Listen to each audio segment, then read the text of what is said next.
আসসালামু আলাইকুম। প্রতিদিন নতুন মেহমান পৃথিবীতে আগমন করে প্রায় 4 লাখের মতো, আর আল্লাহর মেহমান বনি আদম 1,80,000 প্রতিদিন পৃথিবীতে থেকে বিদায় নেয়। আসলে বিদায়ের যন্ত্রণা, আপনজন হারানোর এই ব্যথাটা বোঝানো যায় না। এর যন্ত্রণাটা কত ভয়াবহ।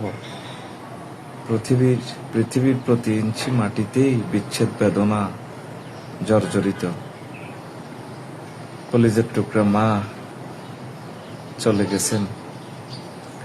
আমি স্ট্যাটাস তো দেই নেই, অ্যাডমিনে দিয়ে ফেলছি, কারণ মহিলাদের এগুলো এলান করা ঠিক নয়, মাশাআল্লাহর খেলাফ। তা আমি খেয়াল ছিল যে মাকে প্রায় 3 ঘন্টার ভিতরে দাফন করে ফেলেছি। এরপরে দোয়া চাইব, এখন দোয়া চাই। শুধু আমার আম্মা নয়, আরো যতজনের কলিজার টুকরা আম্মা, দাদা দাদি, নানা নানি ফিতে চলে গেছেন, আপনজন শহীদেরা, প্রত্যেকের জন্য দোয়া করবেন। যদি আমাকে ভালোই বাসেন, তাম পৃথিবীর মুসলিমাতের জন্য একবার সূরা ফাতিহা, 3 বার কুল হুয়াল্লাহ শরীফ, কয়েকবার দুরূদ শরীফ পড়ে একটু দোয়া চাই বিশ্ববাসীর জন্য। সাথে যদি মনে পড়ে আমার আম্মার জন্য দোয়া করবেন। আমার সহকর্মীদেরকেও আমি শুনাই নাই, পরীক্ষা চলছে, তো যারা ফোন দিয়েছেন রিসিভ করার সুযোগ হয় নাই। আমি আসলে এলান দেই নাই। ফাতেমা রাদিয়াল্লাহু তাআলা আনহা বলছেন, আলী তুমি আমার জানাজাটা রাত্রে দিবা, কাছাকাছি যে 2-4 জন থাকে এদেরকে নিয়ে দাফন করে ফেলবা, যাতে আমার এই শরীর কেমন উঁচু নিচু যাতে বুঝতে না পারে, রাত্রে আমাকে দাফন করবে।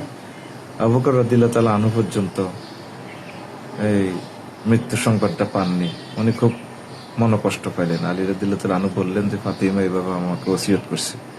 ঠিক চেষ্টা করেছি আমার প্রিয় মায়ের দাফনটা এইভাবে করার জন্য। গ্রামের মসজিদের মাইকেও আমি প্রচার করি নাই, একদম সুন্নাহ তরিকা। ফজর পড়েছেন মা, তাহাজ্জুদ পড়েছেন। অনেক বয়স্ক মানুষ তো, 80 বছরের মতো, আরো বেশি। আমি সবার ছোট। তো মা জিকির আজকার করতেন আর দোয়া করতেন, আল্লাহ আমাকে কারো বোঝা বানাইও না। একটা টাকাও মায়ের জন্য খরচ হয় নাই। আইসিইউতে রাখা, এমনি হেমনে রাখা, 80-90 লক্ষ টাকা যায়, কিছুই যায় নাই। তো এই যে কলিজাটাতে কি আগুন জ্বলে অগ্নিগিরির মতো, বোঝানো যাবে না। সব হইল, মা নাই, আর কোনোদিন আসবেন না। গত সপ্তাহ আড্ডা দিলাম, মা আর সন্তানে কত। আজকে মাকে বৃষ্টিতে মাটি চাপা দিয়ে রেখেছি। আহা, এই যন্ত্রণাটা আপনজন হারানো ব্যক্তি ছাড়া এটা পৃথিবীতে এই লজিকটা বোঝানো যায় না। চুয়ারাজ্যে জহির ভাই সন্তানকে 1 বছর আগে হাফিজুল কোরআন সাইদকে হারালো, এই বছর চলে গেল তার ছেলে আব্দুল্লাহ। আয় হায়, শুধু ওই প্রিয় মানুষগুলো বুঝতে পারে আপনজন হারানোর বেদনা।